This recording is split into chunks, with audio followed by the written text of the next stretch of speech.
নমস্কার, আপনারা দেখছেন এম নিউজ বাংলা। এসএসসি নিয়োগ দুর্নীতি মামলায় বেশ কিছু তথ্য সামনে এসেছে।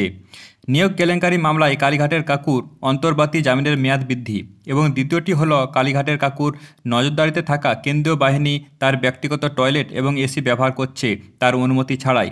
নিয়োগ দুর্নীতি মামলায় অভিযুক্ত কালীঘাটের কাকু ওরফে সুজয় কৃষ্ণ ভদ্রের অন্তর্বর্তী জামিনের মেয়াদ বাড়ল।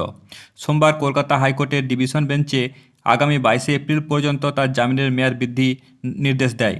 তবে শুধু জামিন নয়, কেন্দ্রীয় বাহিনীর নজরদারির পদ্ধতিতেও পরিবর্তন এনেছে আদালত।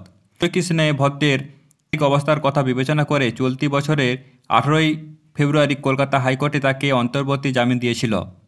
তবে আদালত বেশ কিছু শর্ত আরোপ করেছিল, যার মধ্যে অন্যতম ছিল কেন্দ্রীয় বাহিনীতে কড়া নজরদারি। এরপর গত শুক্রবার জামিনের মেয়াদ বৃদ্ধির জন্য আদালতের দ্বারস্থ হন সুজয় কৃষ্ণ। সেই আবেদনের শুনানি হয় সোমবার। বিচারপতি অরিজিৎ বন্দ্যোপাধ্যায় ও বিচারপতি অপূর্ব সিংহ রায়ের ডিভিশন বেঞ্চে তার জামিনের মেয়াদ 1 মাস বাড়িয়ে 22শে এপ্রিল পর্যন্ত করার নির্দেশ দেয়। সুজয় কৃষ্ণ আদালতের অভিযোগ করেন, তার বাড়িতে মোতায়েন কেন্দ্রীয় বাহিনী জওয়ানরা অতিরিক্ত কড়াকড়ি করছে, এমনকি ব্যক্তিগত শৌচাগার ব্যবহার পর্যন্ত করছে তার অনুমতি ছাড়াই। তিনি অভিযোগ করেন, বাহিনীর জওয়ানরা বাড়িতে বসে দীর্ঘ সময় ধরে এসি চালিয়ে রাখছেন, তাতে তার ব্যক্তিগত গোপনীয়তা লঙ্ঘন হচ্ছে।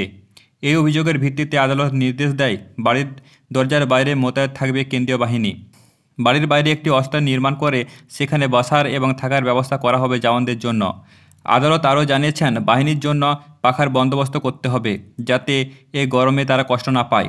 তবে সুজয় কৃষ্ণের উপর নজরদারি বজায় রাখার কথাও জানিয়ে দিয়েছে আদালত।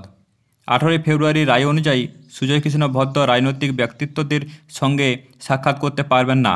চিকিৎসা ছাড়া অন্য কোনো কারণে তিনি বাড়ি থেকে বেরোতে পারবেন না এবং 2টি মোবাইল নাম্বার সিবিআইকে দিতে হবে এবং যে কোনো সময় বাইরে যেতে হলে সিবিআইয়ের অনুমতির প্রয়োজন হবে। 2023 সালের নিয়োগ দুর্নীতি মামলায় ইডির পর সিবিআই তাকে গ্রেপ্তার করেন।